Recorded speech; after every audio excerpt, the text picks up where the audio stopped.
오늘 이 시간 아기 예수는 진짜 오셨다 가셨다, 아기 예수는 진짜 오셨다 가셨다 라는 제목으로 하나님의 말씀을 증거합니다. 성탄절은 아기 예수님이 이 땅에 오신 날입니다.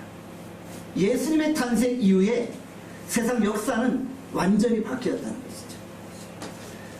세상은 더 이상 메리 크리스마스가 아니라 해피 할러데이를 노래합니다. 그러나 우리의 마음속에는 언제나 해피 할러데이, 즐거운 휴일이 아니라 메리 크리스마스입니다.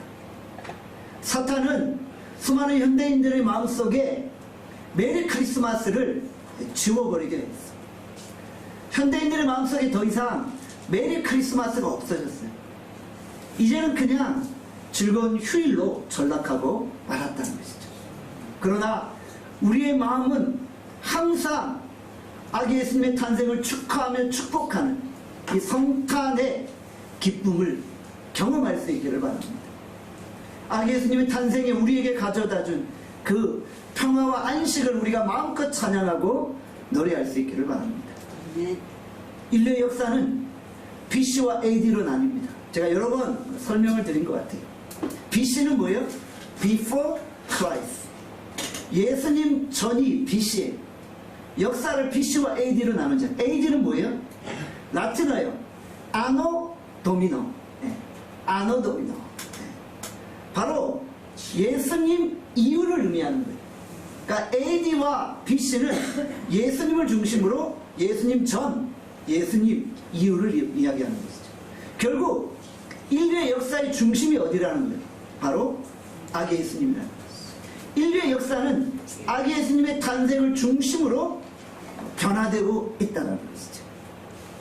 예수 그리스도가 역사의 주인공이시고 아기 예수님의 역사의 중심이 되어 지신다는 거죠. 아기 예수님은 상상의 산물이 아닙니다. 아기 예수님은 우리의 관념 속에 존재하시는 그런 분이 아니라는 거예요. 세상은 역사적 예수조차를 부인하고 있다는 거예요. 루돌프 불트만이라는 신학자가 있어요. 루돌프 사슴코가 아니라 루돌프 불트만이라는 신학자가 있어요. 그가 성경을 해석하면서 비신화화라는 방법으로 성경을 해석하는 거예요. 성경이 다 역사적인 사실, 진실이 아니라는 거예요. 성경 안에서 신화적인 부분을 빼내야 된다는 거예요. 그러니까 성경을 다 역사적 사실로 본 게 아니라 성경을 신화로 봤다는 거예요. 그래서 신화적인 부분은 우리가 믿을 필요가 없고 그것을 성경에서 배제시켜야 된다라고 주장합니다. 자유주의 신학자들이 이 루돌프 불트만의 신학을 따라가고 있어요. 많은 신학자들이 그 흐름들을 따라가고 있다는 것이죠. 여러분들, 그러나 아기 예수님은 우리의 머릿속에 있는 그 상상의 인물이 아니라는 거예요. 여러분들, 우리가 그리스 신화를 보잖아요. 우리가 그리스 신화를 보면서 그리스 신화가 과연 실제로 존재하는 그런 역사적인 사건일까를 의심하잖아요. 성경도 그렇게 보는 거예요. 단군 신화, 그리스 신화 이런 것들을 우리가 보게 되잖아요.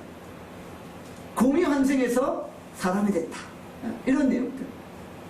이런 내용들 우리가 보면서 성경조차도 그렇게 신화로 보게 되는 경우가 있다.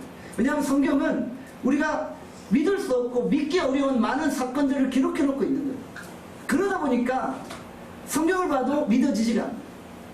그러니까 정말 세계적으로 유명한 신학자들도 성경을 믿지 않으려고 한다. 신화 부분을 빼고 믿으려고 한다는 것이죠. 그러나 아기 예수님은 진짜 오셨어요. 아기 예수님은 진짜 오셨어요. 아기 예수님은 역사적인 인물입니다. 우리가 소크라테스, 플라톤, 아리스토텔레스, 공자, 맹자 이런 성인들을 보잖아요. 그들이 실제로 존재했잖아요. 그것처럼 아기 예수님도 실제로 존재했다는 거예요. 실존 인물입니다. 그분은 이 땅에 진짜로 오셨다는 거예요. 그런데 아기 예수님이 오셨다는 것 자체를 부인하는 사람들이 있다는 것이죠. 여러분들 오늘 우리가 아기 예수님을 내 마음속에 모시고 그분을 내 삶의 주인으로 섬기실 수 있기를 바랍니다. 자, 그러면 아기 예수님이 언제 태어나셨나요? 언제 태어나셨나요? 누가복음 2장 1절에 말씀합니다. 우리 한번 읽어봅시다. 누가복음 2장 1절입니다. 시작. 그때 가이사 아우구스토가 영을 내려 천하로 호조가라 하였으니. 자, 그때는 언제예요? 아기 예수님이 탄생하는 그 순간이에요. 유대 땅 베들레헴에서 아기 예수님이 탄생하는 그 순간을 묘사하고 있는 거죠. 그때 로마 황제가 누구예요? 가이사 아구스도. 이 누구예요? 가이사 아우구스투스. 로마의 초대 황제였어요. 대단한 인물이었죠. 원래 이름은 가이사 아우구스투스가 아니에요. 원래 이름이 뭔가요? 옥티비아누스예요. 옥티비아누스인데 그가 로마 이거 공화정을 무너뜨리고 초대 황제로 1인 독재 체제로 절대 권력자로 쓰게 되면서 그를 아우구스티누스라는 새로운 이름으로 부르게 되었다는 것이죠. 로마에 많은 황제들이 있어요. 또 이 세상에 많은 왕들이 있어요. 우리 한국 땅에도 조선시대도 많은 왕이 있고 고려시대도 많은 왕들이 있었잖아요. 저는 전세계 왕들 중에 가장 위대한 왕 하면 가이사 아우구스투스를 지목하고 싶어요. 그만큼 그는 로마의 역사에서 또 세계 역사에서 중요한 역할을 감당했던 인물이라는 거죠. 그런데 아기 예수님이 언제 태어나셨어요? 가이사 아우구스투스가 로마를 통치하던 시대에 태어나셨다는 거예요. 그러니까 아기 예수는 실제로 존재한 인물이에요. 그러니까 상상의 산물이 아니라는 거죠. 아기 예수님은 로마 역사의 한 줄기에서 세계 역사를 바꿔내신 인물이라는 거예요. 가이사 아구스토가 영을 내렸어요. 수많은 식민지 국가들에게 영을 내립니다. 그때 로마가 전 세계를 지배했잖아요. 팍스 로마라고 전 세계를 로마가 다스렸잖아요. 이 아우구스투스가 명령을 내는 거예요. 천하로 호적을 하게 했어요. 호적이 뭔가요? 집안에 있는 가족들 숫자 파악하는 거예요. 이 집안에 아들이 몇 명이고 딸이 몇 명이고 가족이 몇 명인지를 파악하는 거예요. 왜 파악했을까요? 세금을 걷기 위한 거예요. 로마는 각 식민지에 세금을 거둬들였어요. 가장 쉽게 세금을 거두는 방법이 무엇인가요? 인두세잖아요. 인두세. 사람들 머리 계산해서 몇 명인가 계산해서 그 명수에 따라서 세금을 걷는 거예요. 이것이 로마의 전략이었다. 세금을 걷기 위해서 호적을 했다는 거예요. 물론 또 하나 의미가 있어요. 이 호적은 군인들을 징집하기 위해서입니다. 로마가 식민지의 군인들을 징집하기 위해서요. 그런데 유대에는 해당되지 않았어요. 유대는 너무나 유일신적인 신앙이 있었기 때문에 로마는 유대인들을 군인으로 징집하지 않았다. 그러니까 여기서 호적은 세금을 걷기 위한 용도였다. 결국 이 시대에 아기 예수님이 탄생한 거예요. 호적하는 것 때문에 마리아와 요셉이 어디로 갔어요? 고향 우리 시므란 본저 베들레헴으로 간 거예요. 아기 예수님이 베들레헴에서 태어나셨어요. 그리고 베들레헴을 떠났다가 다시 호적하기 위해 오셨다. 아기 예수님이 마리아에 의해서 요셉에 의해서 베들레헴에서 태어나게 되셨다는 것이죠. 여러분 오늘 우리가 이 역사적인 예수를 역사적인 아기 예수를 우리의 마음으로 모시는 거예요. 그분이 인류의 역사를 새롭게 하셨다는 것을 기억합니다. 아기 예수님을 중심으로 비포와 애프터가 달라졌다는 것 여러분들 기억하세요. 저는 여러분들이 아기 예수님을 만나면 여러분이 삶이 비포와 애프터 달라진다. 여러분의 삶은 완전히 달라집니다. 아기 예수님을 만나기 전과 아기 예수님을 만나기 이후는 완전히 달라지게 되어진다는 것 여러분들 기억하시길 바랍니다. 아기 예수님의 탄생을 우리의 마음에 깊이 되새기고 아기 예수님을 통하여 내 인생이 변화될 수 있기를 간절히 축원합니다. 신학자요 철학자인 폴 티가 세 가지 인간의 공포를 이야기하고 있습니다. 인간은 죽음에 대한 공포, 또 죄에 대한 공포, 허무에 대한 공포를 가지고 있습니다. 누구나 다 그렇다는 거예요. 죽음을 두려워하잖아요, 인간은. 그 죽음이 어디로부터 왔어요? 죄로부터 왔잖아요. 인간이 죽는다고 생각하니까 결국 허무해지는 거예요. 인간이 허무해지고 고독해지고 외로워지고 혼자 이 땅에 존재하는 것처럼 느끼게 되어진다는 것이죠. 40, 50대 중년 남성들이 왜 갑자기 직장을 때려치우고 가정에서 탈출해서 세계 일주를 합니까? 제가 얼마 전에 어떤 뉴스를 봤어요. 50대 한 집안 가장이 갑자기 직장을 그만둔 거예요. 그리고 아내랑 상의도 하지 않고 세계 일주를 떠나겠다고 그렇게 가방을 들고 떠나버린 거예요. 그리고 1년 동안 세계 일주를 하고 있는 거예요. 가족들하고 제대로 소통도 안 하면서. 그러니까 이 아내가 이혼소장을 만들어가지고 법원에 이혼 청구를 한 거예요. 이런 남편과 살 수 없다. 왜 그 50대 우리 가장이 남자가 갑자기 가정을 등지고 세계여행을 갔을까요? 고독한 거예요. 허무한 거예요. 외로운 거예요. 나 혼자 있는 것 같아요. 내가 이렇게 가족들을 부양하고 열심히 살았는데 나는 뭐야? 나는 뭐야? 라는 자신의 존재에 대한 질문 앞에 무너져 내리는 거예요. 허무한 거예요. 목회데이터 연구소에서 한국교회 트렌드 2024 설문조사를 진행을 했어요. 성도들의 외로움의 실태를 조사하는 설문이었습니다. 성도들 중에 과연 몇 프로나 외로움을 느낄까? 조사는 GN컴 리서치에서 진행했고요. 전국 15세 이상의 성도들 2,000명을 대상으로 했어요. 성도들 가운데 36%가 교회 안에 있음에도 불구하고 외로움과 고독을 느낀다는 거예요. 그러면 어떤 경우에 고독을 느끼는지를 또 조사했어요. 조사자 중에 46%가 교회 안에서 마음을 터놓고 이야기할 사람이 없다는 거예요. 마음을 터놓고 이야기할 사람이 없어서 외롭다는 거예요. 고독하다는 거예요. 그 중에 20%는 교회 안에서 같이 차를 마시고 식사할 수 있는 사람이 없어서 고독하는, 외롭다는 거예요. 성도의 이 외로움 현상은 교회 밖에서의 일만이 아니라 교회 안에서도 일어나고 있다는 거죠. 성도들의 46%가 교회 안에서뿐만 아니라 교회 밖에서도 외로움과 고독함을 느낀다. 본인이 의지하고 대화 나눌 상대가 없어서 고독합니다. 결국 성도들의 숫자 중에 3분의 1, 3명 중에 1명이 교회 안에서 외로움을 느끼고 있다. 우리 나눔교회 성도들은 어떠신가요? 여러분도 어떠세요? 우리 나눔교회 안에서 신앙생활 하지만 외로우신가요? 고독하신가요? 저는 이 목회를 하면서 우리 나눔교회 성도들이 한 사람도 소외되면 안 된다라는 생각을 항상 가지고 있어요.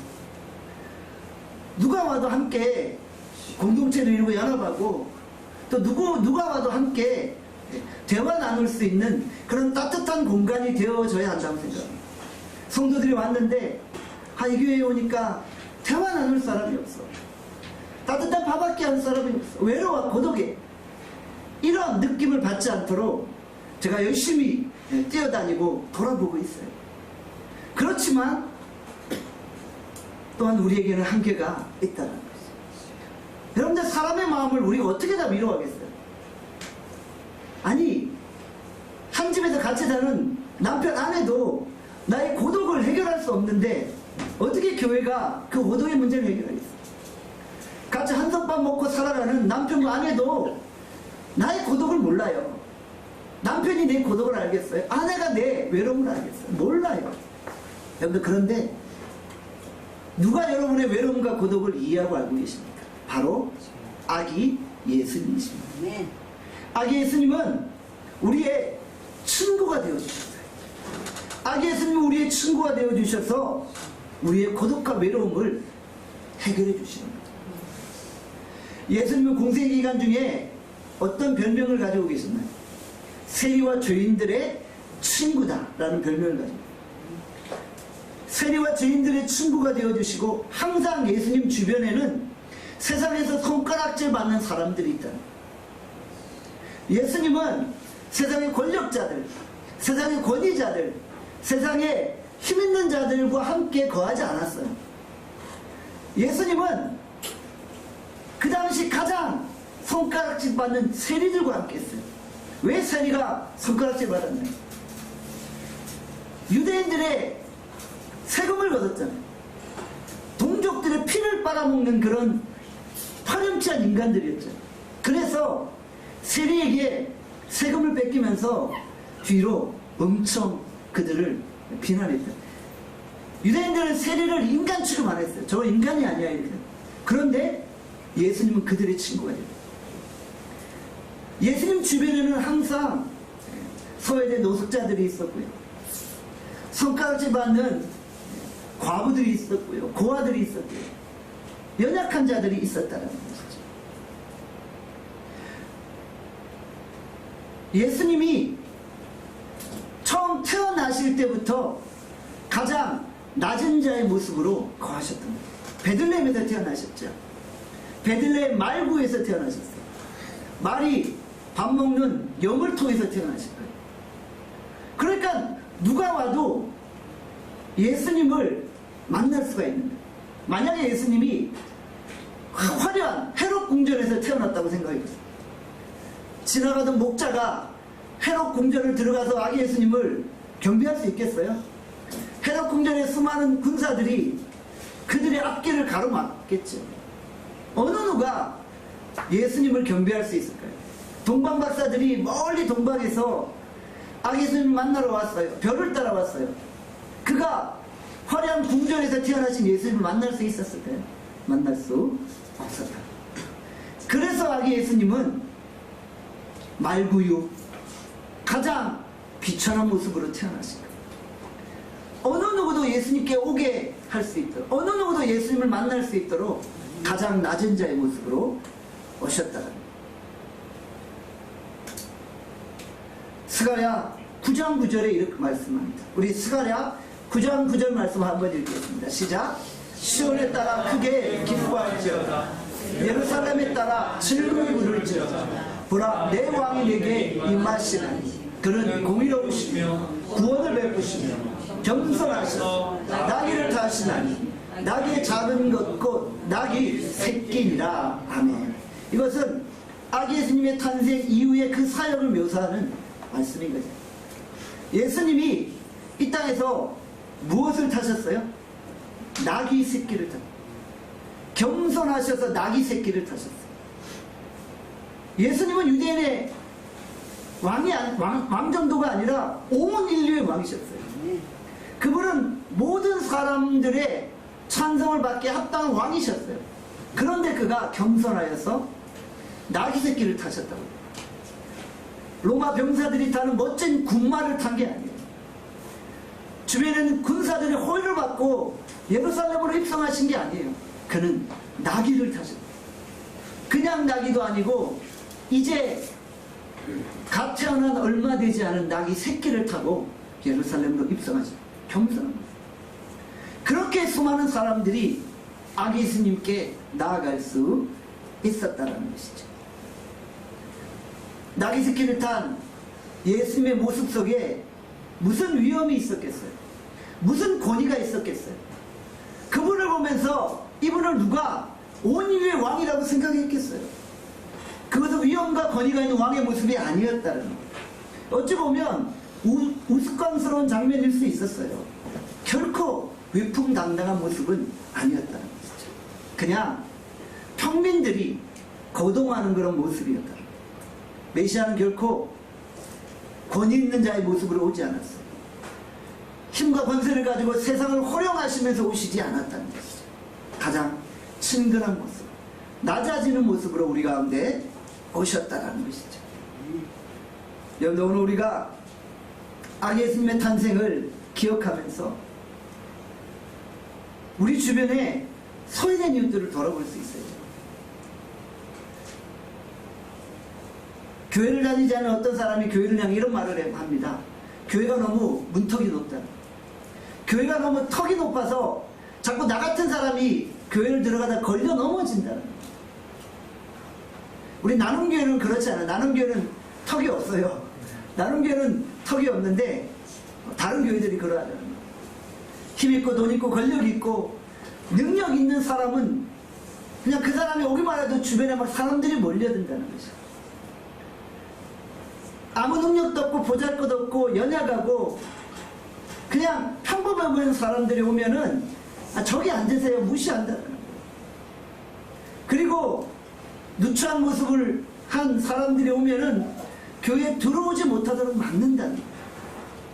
이것이 오늘날의 교회의 모습입니까?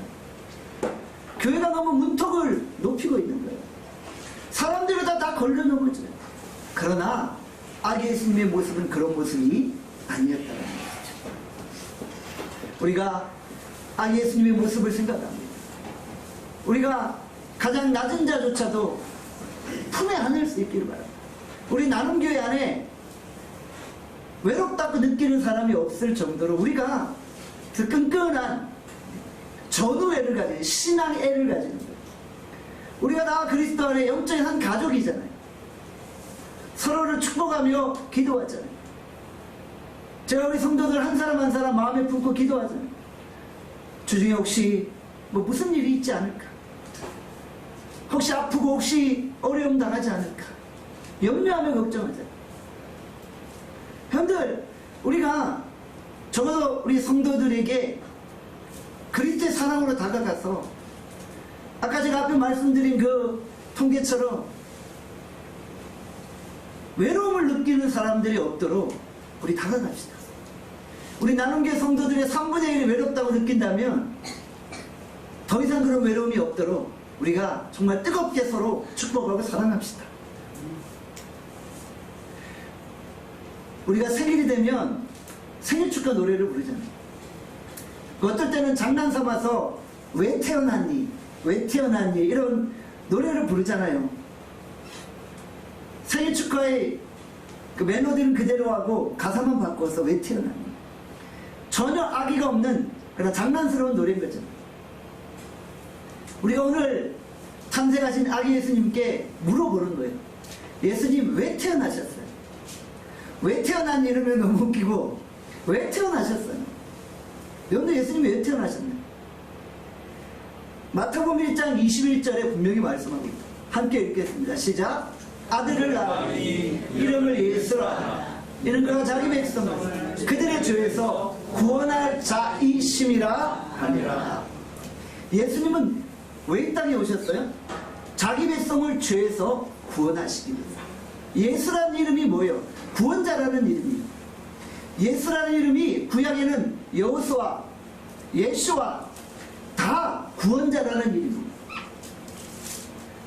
스페니쉬는 이 예수라는 이름을 너무 많이 써요. 예수스, 또 제슈아 이렇게 해가지고 스페니쉬들은 그냥 일반 이름으로 예수라는 이름을 많이 써요. 우리 같으면 철수, 영희 이런 이름이라는 거죠. 예수님은 구원자시기에 그건 자기 백성을 죄에서 구원하는 거예요. 폴티일이 인간의 그 공허함, 공포를 세 가지로 언급했죠. 죽음, 죄, 또 이런 것들이 있잖아요. 죽음, 죄, 허무. 바로 예수님은 인간의 죄의 공포를 해결하기 위해 오신 거예요. 예수님은 죽음의 공포를 해결하기 위해 오신 거예요. 외로움과 공허와 허무함의 공포를 해결하기 위해 오신 거예요. 그래서 우리에게 진정한 평화와 안식을 허락하신 것입니다. 성탄절은 우리를 구원하기 위해 이 땅에 오신 아기 예수님을 기념하는 날이세요.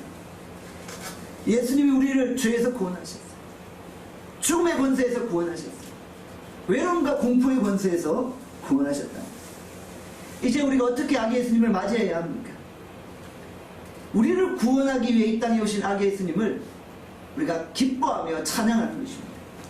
누가복음 2장 15절 16절에 이렇게 말씀합니다. 누가복음 2장 15절 16절 읽겠습니다. 시작. 천사들이 떠나 하늘로 올라가니 목자가 서로 말하되 이제 베들레헴으로 가서 주께서 우리에게 알리신 바 이 이루어진 일을 보자 하고 빨리 가서 마리아와 요셉과 구유에 누인 아기를 찾아서. 자, 목자들이 어떻게 행동했어요? 이 일을 보았어요. 그리고 빨리 달려간 거예요. 오늘 우리의 신앙의 자세가 이러하기를 원합니다. 성탄의 이 기쁨을 우리가 마음에 간직하되 빨리 석히 지체하지 않고 아기 예수님께 달려가는 거예요. 여러분들 이렇게 성탄절 아기 예수님께 나와왔잖아요. 빨리 뛰어나왔잖아요. 그리고 뭘 해요? 구유에 누우신 아기 예수님을 찬양합니다. 우리가 베들레헴으로 향하는 거예요. 아기 예수님이 탄생하신 베들레헴으로 향하는 거예요.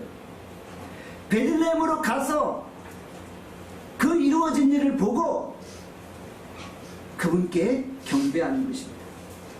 오늘 우리가 기쁨으로 아기 예수님의 탄생을 축하하고 축복할 수 있기를 바랍니다. 동방박사들은 어떠했나요? 마태복음 2장 9절에서 10절의 말씀입니다. 같이 읽겠습니다. 시작. 박사들이 왕의 말을 듣고 갈새 동방에서 보던 그 별이 문득 앞서 인도하여 가다가 아기 있는 곳 위에 머물러 서 있는지라 그들이 별을 보고 매우 크게 기뻐하고 기뻐하더라. 자, 동방박사들은 별을 봤어요. 그들은 천문학자들이었어요. 여러분들 이 별을 보면 그 아름다움을 보게 되잖아요. 별을 보면서 점을 치는 점성술사들이 있었죠. 그 당시 점성술사에서 동방박사가 유달리 빛나는 별을 보게 된 거예요. 이 세상에 뭔가 새로운 일이 일어났구나 라는 것들을 감지했던 거예요. Before, After로 역사가 바뀌는 이런 인류의 놀라운 변화가 일어났구나라고 느낀 거예요. 그 별을 보면서. 그래서 그 별이 움직이는 대로 저 동방에서 동방박사 세 사람이 따라갔다. 그리고 그 별이 어디에 머물렀어요? 베들레헴 마국간에 머물러. 예수님이 태어나신 마국간에 머물러. 동방박사 이 세 사람이 아기 예수님께 황금과 유향과 몰약을 예물로 드리며 그 앞에 경배했다. 오늘 우리가 목자들처럼 동방박사들처럼 지체하지 않고 즉시 아기 예수님의 탄생하는 현장으로 가서 그분께 경배할 수 있게 합니다. 여러분, 오늘 우리가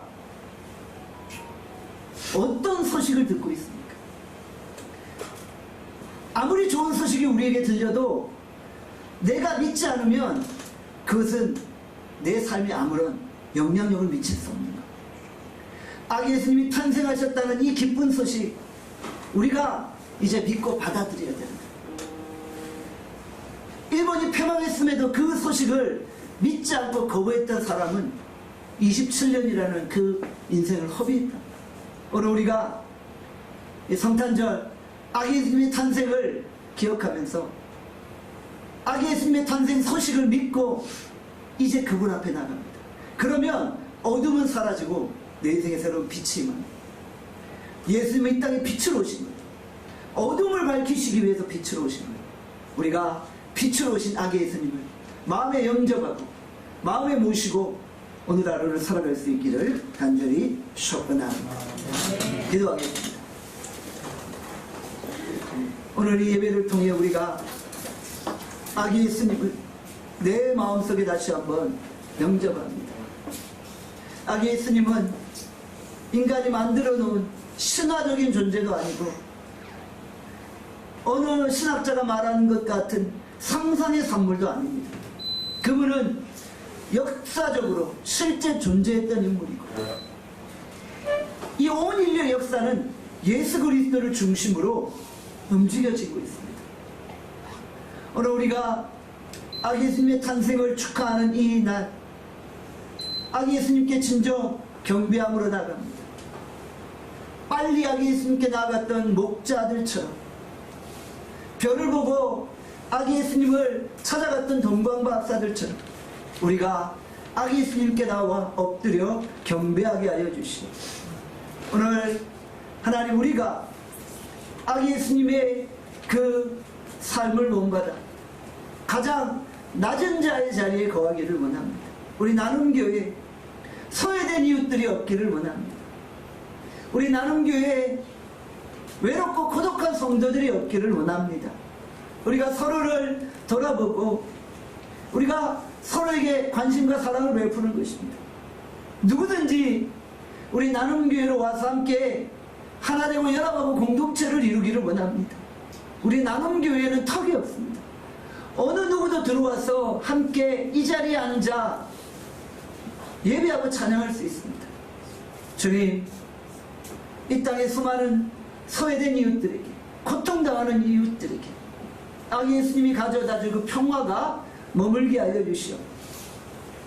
온 세상이 지금 아기 예수님의 탄생을 축하합니다. 우리의 마음을 다해 아기 예수님의 탄생을 기뻐하게 하여 주시옵소서. 예수 그리스도의 이름으로 기도합니다.